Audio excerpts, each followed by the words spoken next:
Por ejemplo, a mí una iglesia que me gustaba a veces mirar por internet, que era Cruzada del Poder de Chile, ¿no? Una hermosa congregación, es que el Señor nos regala hermosas congregaciones, uno los ve llenos de jóvenes. ¿Cuántos quisieran tener congregaciones desbordantes de jóvenes, desbordantes de vida, con un grupo musical maravilloso, cantando coros pentecostales de una manera excelente? Y después te enteras de que ese pastor estuvo en adulterio. Pero yo soy de sana doctrina, porque si no estamos nosotros para defender la sana doctrina, ¿y qué me importa tu sana doctrina si tu vida es podrida? Luego salió otro, Hugo Albornoz, también aquellos fundamentalistas, ¿no? Los católicos son todos unos herejes ahí rompiendo imágenes de vírgenes en la plaza o entrando a una iglesia y gritando, oh, qué héroe, oh, qué cristiano valiente, entrando a un templo católico romano y ahí a los gritos, basta de idolatría, ¿eh? Y resulta que después también se descubre que este muchacho también es adulterio y un montón de otras cuestiones. ¿Y de qué te sirve todo eso? ¿De qué te sirve tu sana doctrina si tu vida es podrida? Una jerarquía inflexible, lo que se conoció en una época como el pastorado de hierro. ¿Mm? Eh, y esto es algo que a medida que van pasando las generaciones, es decir, en las iglesias pentecostales, cuando recién abre, cuando son pequeñas, cuando se van desarrollando, todo esto no se da lugar. Pero cuando ya pasa la segunda generación de líderes, a la tercera generación de líderes, sí, porque allí es cuando comienza a manifestarse este linaje, ¿no? Del pastorado, en el cual el pastor cede su puesto de pastor a su hijo, ¿no? Entonces el pastor que le sucede es su propio hijo, entonces su nuera es la presidenta de damas, entonces el hermano, el otro hijo es el tesorero y la otra hija es la que se encarga de esta área. O sea, todo queda en un gobierno familiar, porque el pastor desconfía de todos y ¿en quién va a confiar? Va a confiar en su familia. Esto pasaba lo mismo que pasaba con los papas. ¿Qué pasaba con los papas? Sobre todo en la época del Renacimiento, bueno, hasta el Concilio de Trento. ¿Qué es lo que sucedía con los obispos de Roma? Cuando subían los obispos de Roma, se encontraban, claro, allí solos, y que tenían que gobernar la iglesia, no tenían personas muchas veces de confianza. Entonces, ¿qué hacían? Empezaban a poner a sus familiares en cargos eclesiásticos. ¿Mm? Entonces empezaban a poner a sus sobrinos, empezaban a poner a sus hermanos, empezaban a poner a familias. ¿Por qué? Porque de esa manera se aseguraban tener personas de confianza en lugares estratégicos. Ellos no confiaban en nadie más, sino en aquellas personas que eran de su propia familia. ¿Mm?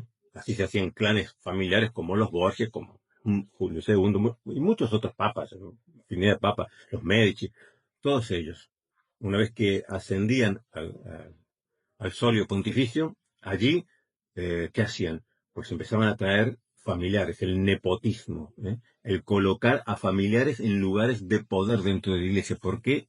Eso le aseguraba tener una persona de confianza. Pues en el pastorado hoy está sucediendo lo mismo. El pastor tiene miedo a la división, tiene miedo que la congregación se divida, que surja alguien que le haga sombra, que surja alguno ahí que tenga cierto poder de atracción, cierto carisma y llegue a dividir la iglesia. Entonces, ¿qué hace? Estratégicamente, como hacían los papas, ponían, esto también es nepotismo, no es nepotismo únicamente lo que hacían los papas, lo que hacen hoy muchos pastores, ustedes vean a ver quiénes son en la congregación los que ocupan cargos de liderazgo y cuántos están relacionados con la familia del pastor.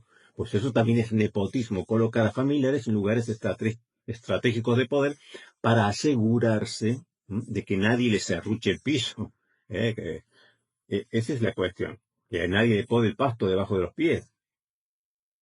Entonces comienzan a colocar familiares. Todo esto hace una estructura de poder que termina también agobiando a las personas. Le voy a contar esto, una experiencia mía. Yo fui a hablar con, digamos que fue más bien mi primer pastor, por así decirlo, y fui a hablar con él porque yo me quería cambiar de congregación. Ya había tomado la decisión de cambiarme de congregación, no estaba de acuerdo con lo que este pastor, la forma en que tenía de liderar, de tratar a los obreros, porque parecía que los obreros fueran no obreros del Señor, sino obreros suyos, ¿no? Como si él fuese el faraón, megalómano, y yo sueño con tener esto aquí, yo sueño con hacer esto, yo sueño con esta iglesia tenga esto, tenga aquello, pues todos tenían que enfilarse detrás de sus sueños y trabajar para él. Cuando el obrero del Señor trabaja para el Señor, no trabaja para el pastor.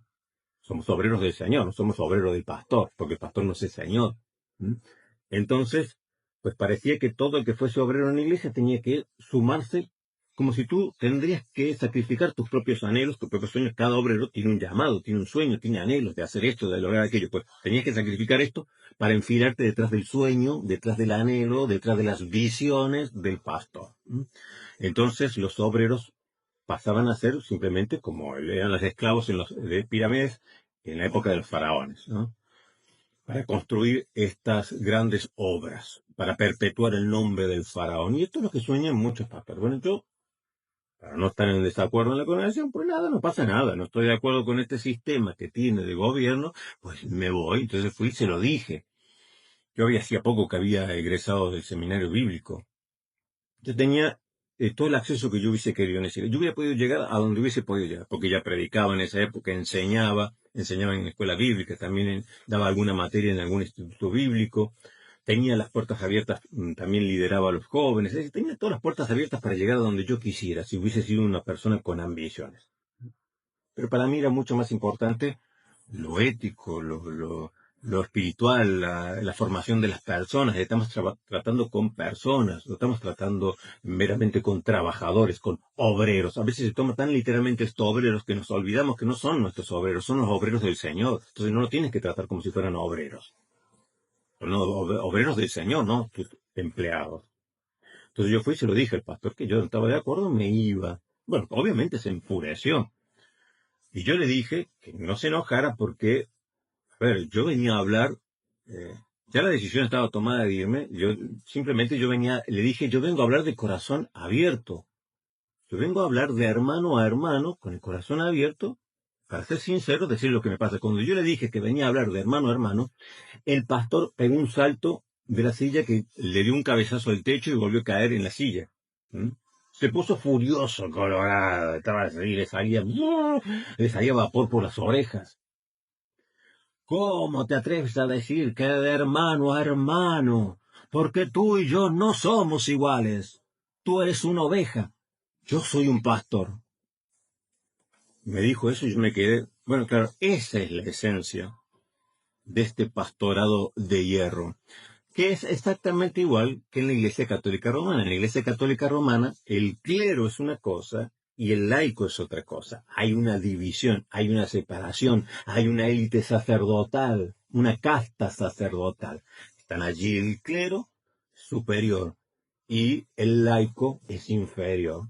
En la Iglesia Evangélica, en la Iglesia Protestante, a partir de la Reforma Protestante, esto fue una de las cosas contra las cuales lucharon Lutero y los reformadores protestantes y sobre todo lo que fue la Reforma Radical, es decir, los anabaptistas que no estaban unidos a estos reformadores que tenían su centro o epicentro en ciertas ciudades que se les conoció como reformadores magisteriales, también porque estaban unidos al magistrado civil, ¿no? Dijimos Calvino en Ginebra, Zwinglio en Zúrich, en Sajonia Lutero, ¿no? Entonces se rebelaron contra esta separación, ¿no? Dijimos, no, dijeron, todos somos pueblo, todos somos sacerdotes, no hay un linaje de sacerdote, una casta sacerdotal dentro del pueblo de Dios, todos somos linaje de sacerdotes. A todos el Señor nos ha hecho príncipes y sacerdotes para nuestro Dios. A todos el Señor nos ha hecho una nación santa, un pueblo escogido. No hay escogido dentro de los escogidos, sino que a toda la iglesia, todo el pueblo de Dios es escogido, todos somos sacerdotes, todos somos linaje real. Pero la Iglesia Católica Romana tiene esa separación tan visible entre el clero y el laicado. Pues el pastorado copió, terminó en aquello que tanto criticaba, terminó siendo igual. Entonces hay como una casta pastoral. Entonces el pastor se enojó cuando yo le dije que venía a hablar de hermano a hermano. Imagínense la herejía que le dije, la blasfemia que le dije, que yo venía a hablar con él de hermano a hermano. Entonces me dijo, no, tú y yo no somos iguales, yo soy pastor, tú eres una oveja. Esta separación, esta casta pastoral, y yo una mera oveja, que solo tiene que agachar la cabeza y obedecer. Obviamente que yo me fui, me dijo, no te pienso dar carta de recomendación, ni esperes que te dé una carta de recomendación para que te acepte otro pastor. Y yo no la necesito, no necesito tu carta de recomendación. A mí me recomienda el Señor, tengo la conciencia tranquila. Y me fui. Y me fui dejando todo, dejando muchas cosas. ¿Mm? Pero yo no estaba dispuesto a someter mi vida a un pastorado de hierro que yo veía, porque a ver, esto no fue una cosa que yo la tomé de un día para el otro, yo venía viendo el efecto que ese pastorado de hierro producía en las personas, como muchos, por agradar a ese pastor autoritario, terminaban traicionando a sus hermanos, ¿m? Criticando a sus hermanos por hallar gracia, como si esto fuese una competencia por cargos, por el puesto, entre todo esto da lugar a ese pastorado de hierro. Torna a la iglesia en un ambiente irrespirable en el cual comenzamos a desconfiar unos a otros, a traicionarnos unos a otros con tal de lograr la aceptación del liderazgo. ¿Mm? Porque queremos este puesto. Yo lo tenía todo. Si yo quería predicar, predicaba, porque ya tenía designado los días de predicación, predicaba, enseñaba, lideraba a los jóvenes. O sea, podía haber llegado de lo que quisiera. Y dejé todo. Tuve que dejar todo eso porque yo no quería someterme a este sistema, ¿m? En el cual con vara de hierro se golpea a las ovejas y lo que logras es una sumisión servil, ¿m? Y no un verdadero propósito cumplido en cada alma, porque cada alma tiene su propio llamado, cada alma tiene su propio sueño, su ministerio. Entonces, no puede ser que cada uno tenga que renunciar a sus propios sueños, a sus propias metas, a sus propios objetivos, a su propio llamado para cumplir, para alistarse detrás de una persona, llámese pastor, pastora, llámese quien quiera que sea, y que todos tengan que sacrificar sus sueños y sus vocaciones, ¿m? En el altar de la obediencia a un pastor, para cumplir su megalomanía, sus sueños, sus deseos de perpetuarse como gran faraón. Yo sé que no todos son iguales, pero algo está pasando por lo cual nuestras congregaciones han visto pasar multitud de personas, y ven pasar multitud de personas, y si celebran los 20, los 30, los 40 años de tus congregaciones y te pones a ver los archivos, vas a darte cuenta que la inmensa mayoría de esas personas ya no están. ¿Y el pastor qué hace? Echarle la culpa a las personas. Bueno, es que es un remanente escogido únicamente el que persevera. ¿Estás seguro? ¿Estás seguro que el que quedó es el remanente escogido? ¿No serán los escogidos los que se fueron porque ya no soportaban tu forma de gobernar, tu autoritarismo? ¿Estás seguro que el grupito escogido de Dios es el que se quedó contigo? ¿No será que has ahuyentado a las ovejas y te has dejado alrededor solamente los lobos, que son los que te siguen? Entonces, es algo que está golpeando fuertemente a la iglesia. Y bueno, y como dije, tuve que renunciar, tuve que irme, dejé todo, hasta dejé a la chica de mis sueños, mi niña de ojos azules. Ay, y allí quedó. ¿A dónde andará mi niña de ojos azules? Bueno, donde quiera que esté, que sepas que la niña con la mirada más dulce y la sonrisa más hermosa que he visto, y que esa mirada sigue siendo como un rayito de sol en mis tardes de otoño. Pero bueno, ¿dónde íbamos? Me perdí.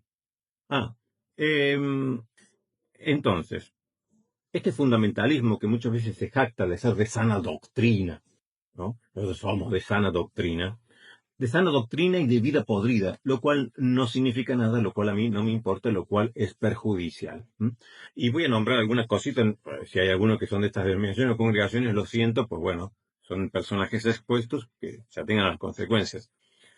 Por ejemplo, a mí una iglesia que me gustaba a veces mirar por internet, que era Cruzada del Poder de Chile, por una hermosa congregación. Es que el Señor nos regala hermosas congregaciones, uno los ve llenos de jóvenes. ¿Cuántos quisieran tener congregaciones desbordantes de jóvenes, desbordantes de vida, con un grupo musical maravilloso, cantando coros pentecostales de una manera excelente? Y después te enteras de que ese pastor estuvo en adulterio, pero que no lo confesó a la iglesia, se enteraron algunos poquitos y todo quedó oculto. Después de muchos y muchos años sale a luz. que había cometido el pastor adulterio. Ah, pero yo me arrepentí. Ah, pero mi obispo lo sabía. Sí, pero tu congregación no lo sabía, le mentiste, le engañaste todos estos años a tu congregación. ¿Cómo pudiste seguir pastoreando después de haber sido descubierto? Bueno, ya, siendo adúltero, ¿cómo puedes seguir pastoreando tu congregación? Pero digamos, bueno, supuestamente se arrepintió. ¿Cómo puedes seguir engañando a tus fieles, a tu pueblo? ¿Por qué no pusiste a disposición del pueblo tu pastor a decir aquí lo dejo? Porque fracasé, porque fallé, porque cometiste pecado tan grave. No, todo se tapa. Porque, no, pero yo soy de sana doctrina, porque si no estamos nosotros para defender la sana doctrina, ¿y qué me importa tu sana doctrina si tu vida es podrida? ¿A cuántas personas ha destruido tu vida podrida? No me digas que tu sana doctrina salva a las personas. Porque nosotros no somos gnósticos que nos salvamos por el mero conocimiento, no importa cómo vivas, pero lo importante es que conozcas la verdad, o sea, que conozcas intelectualmente, que aceptes, incorpores ciertas verdades fundamentales, ese conocimiento, pues ese conocimiento ya te hace salvo. No, ese conocimiento no te hace salvo. Porque si tú tienes una vida podrida, tu sana doctrina no te sirve de nada. De ese mismo ministerio luego salió otro, Hugo Albornoz. También aquellos fundamentalistas, ¿no? Los católicos son todos unos herejes y ahí rompiendo imágenes de vírgenes en la plaza o entrando a una iglesia y gritando, ¡oh, qué héroe! ¡Oh, qué cristiano valiente! Entrando a un templo católico romano y ahí a los gritos, ¡basta de idolatría!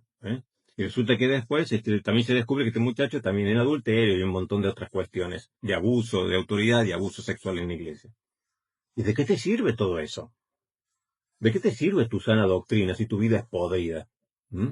¿A cuántas personas, a cuántos hermanos débiles los has terminado de hundir, de destruir por esta corrupción? Y luego se jactan de ser sana doctrina, y luego así todos muy vestiditos en la iglesia con falda, todos las chicas todo con falda, nada de pantalones, nada de esto, nada de maquillaje, nada de aquello, todo muy bonito, pero resulta que corrupción, un pastorado corrupto. ¿eh? Y esto no se escapa a nadie, lo hemos visto con Lawson, no sé cómo se pronuncia, el pastor calvinista, de, de allí de la misma iglesia o de John MacArthur. Igual, diciendo, jactándose siempre ellos de su sana doctrina, también la sana doctrina, porque la sana doctrina, porque ni o sea, todo el evangelicalismo, decía este pastor de Latinoamérica, de América, decía Lawson, todo el evangelicalismo no es ni siquiera, no vale ni el 5% de lo que vale John MacArthur, dijo. Y cuando dijo eso ya estaba en adulterio. Jactándose de nuestra sana doctrina, pues fundamentalista, porque todo lo demás, los católicos romanos son herejes y van al infierno, todo lo demás. Pero ¿y tú eres un adúltero? ¿De qué hablas? ¿Tú eres un adúltero? ¿Qué me importa tu sana doctrina? Estás podrido por dentro. ¿A mí qué me importa que te jactes de ser sana doctrina? No, pero parece, y parece que, pero lo importante es que tengas sana doctrina. Pero que no somos gnósticos, que nos salvamos porque tenemos un sistema correcto de pensamiento, un sistema teológico correcto. Este es el sistema correcto teológicamente. Si aceptas esto, ya eres salvo. No. Si tu vida no se corresponde con la doctrina, te vas al infierno. Porque los adúlteros se van al infierno. ¿Qué me hablas? La sana doctrina no le va a servir de nada en el día del juicio, porque los adúlteros se van al infierno, no entran al reino del cielo. Entonces, yo digo esto, el que quiera ser torero, que se aguante las cornadas. Y como estos casos, un montón. Porque el fundamentalismo está llevando también a muchos hermanos, está llevando a muchos débiles en la fe que están pasando conflictos, los está llevando a pasarse a la Iglesia Católica Romana. Porque en la Iglesia Católica Romana todos sabemos lo que hay, no nos engañemos.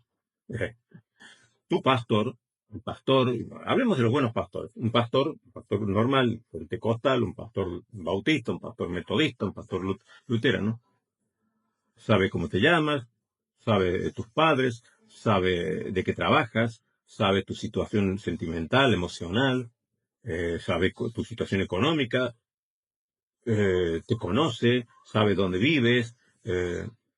porque te va pastoreando, porque realmente te va pastoreando.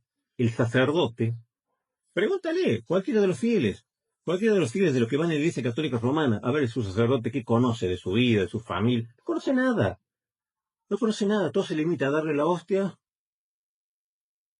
luego te absolvo pecatitud, y adiós. No sabe dónde vive, cómo vive, no sabe lo que piensa, lo que sientes, no sabe qué está pasando dentro de ti, no sabe lo que pasa dentro de tu familia, no sabe de qué trabaja, no sabe tus sueños, no sabe nada, porque no te pastorea, porque el sacerdote es allí. Te tira el agua bendita y adiós. ¿Mm? Entonces, para escapar de este pastorado de hierro, alguno piensa en irse a pasarse a la Iglesia Católica Romana, donde hay una cierta liberación, y decir, bueno, ¿no? No voy a tener el sacerdote presionándome. Eh, Yo me doy cuenta cuando algunos son fundamentalistas porque cuando yo conto, a mí no me da vergüenza contar el testimonio y lo hago porque sé que le molesta a algunos. Es decir, yo en un momento estuve pensando en regresar a la Iglesia Católica Romana, no por cuestiones doctrinales, sino por estas cuestiones, porque me había cansado de todas estas cosas, ¿no? Y a mí no me molesta decirlo, no me da vergüenza decirlo, porque, a ver, que lo demás, lo demás, ¿qué pasa? Que son mariposas que no van al baño. Es decir, todos tenemos nuestros momentos de debilidades, todos tenemos nuestras luchas y nuestras penurias y nuestras batallas, nuestras caídas y nuestro levantar. ¿Eh? Entonces, pero a mí no me da miedo, vergüenza decirlo. Yo perdí la vergüenza hace rato, cuando vivía en España perdí la vergüenza. Antes era tímido, además vergonzoso. Ahora no, porque uno ve estas cosas y realmente se indigna. Entonces yo me doy cuenta cuando alguien es fundamentalista, porque me pone allí en los comentarios: alguien que conoce la verdad nunca volvería a la Iglesia Católica Romana. Fundamentalista, eres un fundamentalista, no me venga con tonterías. Yo ya sé que tú eres un fundamentalista. Una persona que no es fundamentalista, pero que tampoco es liberal, sabe, entiende al ser humano, su antropología, todas estas cuestiones de la persona, del ser, así como entiende a ese adolescente, a ese joven, no se escandaliza por ese deseo de maquillarse, de pintarse, de arreglarse, porque eso es algo natural, propio del desarrollo, ¿eh? Eso emocional, cognitivo, el desarrollo, la formación del ser.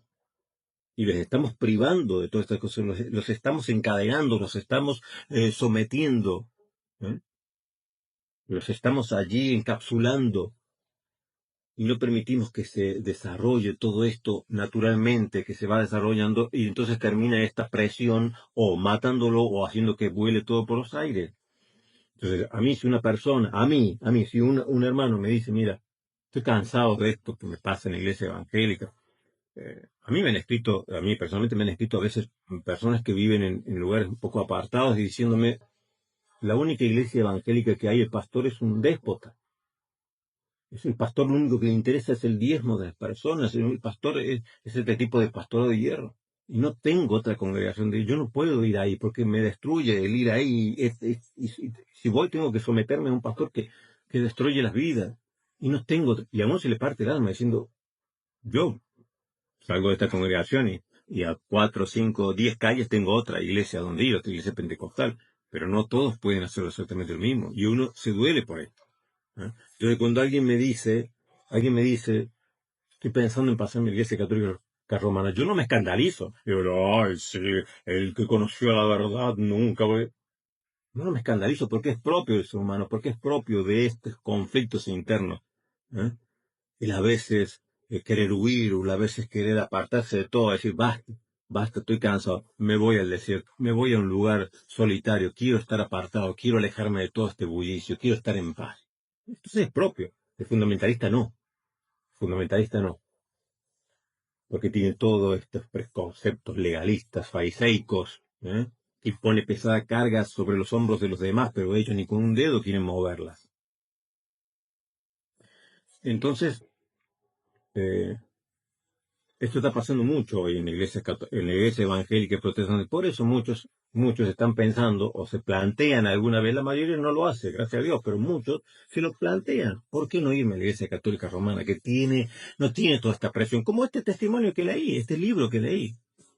Cuando estaba en la iglesia, ay no, Yo no es que yo esté a favor del cigarrillo, pero bueno, me enumero, ¿no? Todo aquello, no fumes, no bebas, no salgas, no tengas amistades que no sean cristianas, pero que no sean, no cualquier cristiano, sino que sean cristianos de nuestra dominación, que piensen lo mismo que nosotros.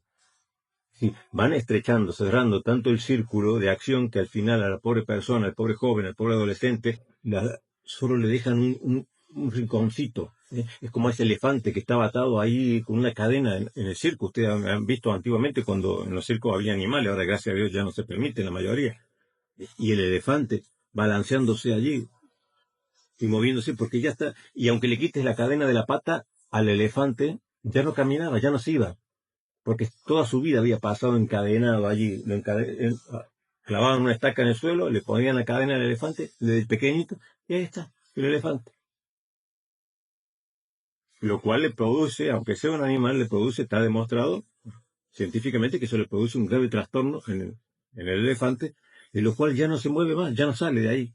Le puedes quitar la cadena y se queda, porque ya está resignado, ya destruiste emocionalmente a ese ser. ¿Mm? Ya sus aspiraciones, sus anhelos, ¿no? Ya está todo destruido. Lo mismo pasa con muchos hermanos en la iglesia que los han encadenado, las estacas en el suelo, y aunque le sueltes esas cadenas, pues algunos quieren soltarse esas cadenas e irse. Y yo los entiendo. Por culpa de este pastorado de hierro que terminen pensando, yéndose a una iglesia católica romana diciendo, estoy cansado de que me digan no puedes hacer esto, no puedes hacer aquello, no esto, no aquello. Ese fundamentalismo, ese círculo que cada vez va estrechando, el fundamentalista cada vez cierra más el círculo, no te juntes con aquellos que son herejes, no te juntes con aquellos que no son verdaderos cristianos, no te juntes con aquellos que no tienen sana doctrina, no vayas aquí, no hagas esto, no digas lo otro, solamente con nosotros, no leas estos libros, solo estos libros que yo te digo puedes leer, va estrechando el círculo. Eso es el fundamentalismo que destruye a tantas personas. Y si no hacemos algo para atajar, ¿m? Tanto el legalismo, fariseísmo de esta supuesta santidad exterior, que no hay tal cosa como santidad exterior, la santidad es una sola, y la santidad no es de afuera hacia adentro, sino de adentro hacia afuera. También se tiene que reflejar, es un proceso que hace el Espíritu Santo, hay que darle tiempo, ¿eh? Porque es una obra del Espíritu Santo, no es instantáneamente. A veces hay que tener paciencia con los adolescentes, con los jóvenes, con las personas que vienen de afuera, hasta que cambien sus hábitos, porque todo eso es una obra, pero esa obra la hace el Espíritu Santo, no la podemos hacer nosotros, no la podemos envolver de tela a una mujer y decir ya con eso la hemos santificado. Eso es una obra que tiene que ser el Espíritu Santo, luego se reflejará exteriormente, seguros, tranquilos, descansen en el Señor, que así será. Pero si tú te metes, si tú quieres hacer la obra, terminarás destruyendo a esa persona. ¿Mm? Y lo mismo con el pastorado de hierro, este papismo pastoral, este nepotismo que está tan actual, vigente en las iglesias. Todo esto termina destruyendo al mundo evangélico, al mundo pentecostal, y hace que, después nos preguntamos por qué muchos evangélicos nos comentan, nos dicen que quieren pasarse a la Iglesia Católica Romana. ¿Por qué quieren quitarse ese yugo? Nada más, no porque la doctrina, esa es una excusa, yo ya lo sé. Escuchas lo que quieres escuchar. Cuando quieres salir de aquí, todo lo demás te parece bonito, aunque sepas que no es bonito, pero dices, pero peor está aquí. Entonces, no seamos fundamentalistas, y si alguien está pensando en irse a la Iglesia Católica Romana porque está padeciendo todas estas cosas, que sepa que allí no va a encontrar la solución. O sea, no es, la solución no es salirse de un mal pastor para irse a alguien que nunca te va a pastorear en su vida. No. Tienes que seguir buscando un buen pastor, rogando, y que el Señor te guíe a donde haya un verdadero pastor. En la Iglesia Católica Romana no te va a pastorear nadie. En la Iglesia Católica Romana te vas a dar la paz, shalom, al último, y cada uno se vaya a su casa y te vas a quedar más solo que el pajarito del cucú. Entonces, la solución es, si estás bajo un pastorado de hierro, si estás bajo una iglesia fundamentalista, fariseica, legalista, pues no es tirar todo eso por la borda. Es decir, voy a buscar, voy a orar, voy a irme y buscar porque seguramente hay buenos pastores, porque seguramente voy a encontrar a alguien que verdaderamente me pastoree, no pasarse la iglesia católica romana a donde el sacerdote no le importa nada. Yo siempre les cuento mi testimonio de que yo era católico romano y que yo salía del colegio, porque mi colegio era católico romano, la directora era una monja y el director general era un sacerdote. ¿Mm? Teníamos catecismo como materia, todo giraba en torno al catolicismo romano, y pero a mí, y yo terminaba las clases toda la tarde y yo me iba a la capilla a orar, a rezar, a estar en la misa, y el sacerdote jamás se preguntó qué hace un chico de 15, 14, 15 años allí saliendo del colegio cuando todos los demás salían para ir a jugar a la pelota o para ir a jugar a los videojuegos. Yo me iba, ¿eh? Hacía todo lo contrario a los demás, y yo me iba allí a la capilla a rezar. Y luego a la misa, que empezaba creo que a las 7 de la tarde. Nunca se preguntó, nunca se preocupó por venir. ¿No será que este chico tiene vocación religiosa?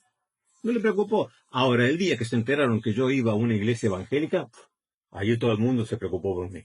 Allí vino corriendo el sacerdote a llamarme y a decirme: oye, ¿qué estás haciendo? ¿Cómo que que estás haciendo en una iglesia evangélica? Te vas a volver loco como ellos. ¿Eh? Porque eso es la Iglesia Católica Romana. No te pastorean nunca. Mientras tú digas que eres católico romano, ellos están felices, se lavan las manos. Ahora, el día que se enteran que te vas, entonces sí te empiezan, ahí se desesperan. En realidad no les importa adaptarnos. ¿Qué te vas a ir de una Iglesia Católica Romana? ¿Qué te vas a ir? Si sabes que el sacerdote jamás se va a preocupar por ti. No te va a pastorear, no te vas a pastorear. Tienes que sobrevivir. En la Iglesia Católica Romana se subsiste, se sobrevive. Cuando eres joven aún, bueno, porque puedes encontrar estos grupos de jóvenes que se interrelacionan y bueno, más o menos le das un poquitito de pimienta a la vida, pero si ya no estás en esa edad o ya lo tienes más complicado, vas a ir a misa, sí, muy lindo, y luego vas a salirte y nadie se habrá preocupado por cómo está tu familia, nadie te va a preguntar por el nombre, porque ya conocen el nombre de tus hijos, el nombre de tu esposo, el nombre de tu esposa o tu situación laboral o tu situación económica, a nadie le importa. Esa es la realidad que vas a encontrar en la infinita mayoría de las iglesias católicas romanas. El sacerdote no conoce por nombre a sus fieles, porque no es pastor, no pastorea. Nuestros pastores sí pastorean y conocen por nombre a las ovejas. ¿Eh? Entonces la solución, que a mí no me escandaliza. Hay personas que me dicen, que están pensando, dice la iglesia católica romana, no me escandaliza porque yo no soy fundamentalista. Yo sé que eso es algo propio de quien realmente, sinceramente está buscando la verdad. Y que hay un momento que dice, no es que yo esté buscando la verdad en cuanto doctrinal, sino por esta realidad pastoral, por esta realidad, eh, digamos, de la praxis que hay hoy en la iglesia evangélica protestante, que tiene muchas falencias, pues entonces terminan yéndose o buscando un lugar de liberación para estar tranquilo. Pues bueno, que sepas que no es la solución de la Iglesia Católica Romana, porque allí nadie va a pastorear. O sea, la solución, así como la solución no es del liberalismo pasar al fundamentalismo, tampoco es la solución de pasar de un pastorado de hierro a pasar a un sacerdocio católico romano. ¿Eh? De donde te tienen sometido, donde te controlan la vida, a donde les va a dar exactamente igual lo que sea de tu vida. ¿Eh? Busca un pastor, un verdadero pastor, que tenga corazón de pastor, que sepa pastorear, que no haga de la iglesia un monopolio, que no haga de la congregación un feudo, en donde se preocupe por ti, no por lo tuyo, no por tus bienes, no por tu dinero, que se preocupe por tu alma, por tu corazón, por tu sanidad emocional. Y si estás en una congregación en donde continuamente se están poniendo límites y límites y límites y límites, y presionando, no puedes hacer esto, no puedes hacer aquello, no toques, no mires, no guste, no hagas, no digas, no vengas, no vayas, pues bueno, eso va a terminar también destruyendo tu vida espiritual. Pues eso hará que busques entonces un lugar en donde, no que sea liberal, sino un lugar donde haya libertad. Por ejemplo, nosotros, yo nunca viví este tipo de pentecostalismo. Nuestro pentecostalismo de las Asambleas de Dios en Argentina es muy distinto. No existe este legalismo fariseísmo. Puede que en alguna congregación, pero la mayoría de nosotros, eso nunca nunca lo vivimos así. Y yo que no toques esto, no mire aquello, no mire... Sino lo que es propio de la santidad, obviamente. No es aquello de que vive como quieras. No. Obviamente. No, yo no voy a recomendar a un joven ni que beba, ni que fume, ni que haga, ni que se vaya al baile. Hay formas de contenerlo. No es poniéndole no, sino conteniéndolo, con amor, guiándolo, con amor, que pueda desarrollar todas sus capacidades, que pueda desarrollar a plenitud todo y dejarlo que se desarrolle en este propio desarrollo, ¿eh? emocional, psíquico, espiritual, que es propio de cada individuo. Bueno, mis queridos fundas, ha sido un gusto poder reencontrarnos en este viaje por la historia de la Iglesia, si bien no estamos mirando hacia el pasado en el día de hoy, sino hacia este presente que nos exige una reacción contra este fundamentalismo dañino, contra este legalismo dañino, contra este fariseísmo dañino, que está provocando numerosas bajas dentro de nuestras congregaciones. Que el Señor los bendiga y nos reencontramos en cualquier momento.